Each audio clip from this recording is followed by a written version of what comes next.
It's Tuesday, February 12th, 2008. I'm James Kotecki, and this is Playbook TV.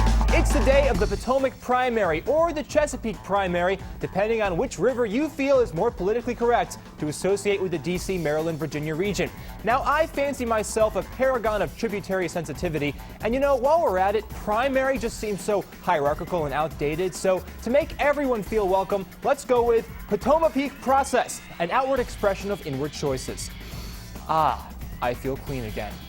There are two major storylines here today. One is Hillary Clinton's attempts to prevent Barack Obama from winning all three primaries and becoming the Democratic frontrunner. In an interview last night with WJLA Channel 7 and Politico, Clinton painted Obama as someone who might avoid big fights because he's overly concerned with getting along. In a separate exclusive interview, Obama spoke of his cross-party bona fides, mentioning his support for charter schools as an example. So, what do you say, Potomac region? Do you want a lover or a fighter? A new poll from WJLA and Survey USA says you want the love. In Maryland, Obama leads by 19 points. In Virginia, he's up by 20. The other storyline today is John McCain's attempts to put Mike Huckabee's nuisance candidacy on ice. Now, I was going to compare Huckabee's recent and potentially future victories to pulling scales off a dragon. You won't stop the dragon, but the longer the battle goes on, the more vulnerable the dragon becomes. Then I was told that this analogy would only make sense if dragons were real. Dragons aren't real? Well, how do you explain my good friend Elliot here?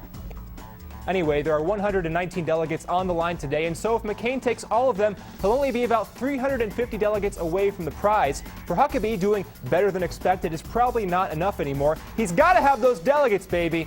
Huck's best chance may be Maryland, which associates delegates both on a statewide basis and by congressional districts. However, according to that same WJLA poll, John McCain has an almost 40-point lead in Maryland, and he leads by over 30 points in Virginia. Well, that's it for today's hit. Check out Politico.com/playbook for more stories. And if it's Tuesday, which it is, it must be the day to check out Politico.com tonight for live results of the Potomac process. And don't worry if you weren't able to see Elliot before. He sometimes has a habit of disappearing and becoming invisible, but his scaly presence still protects us all right here on Playbook TV.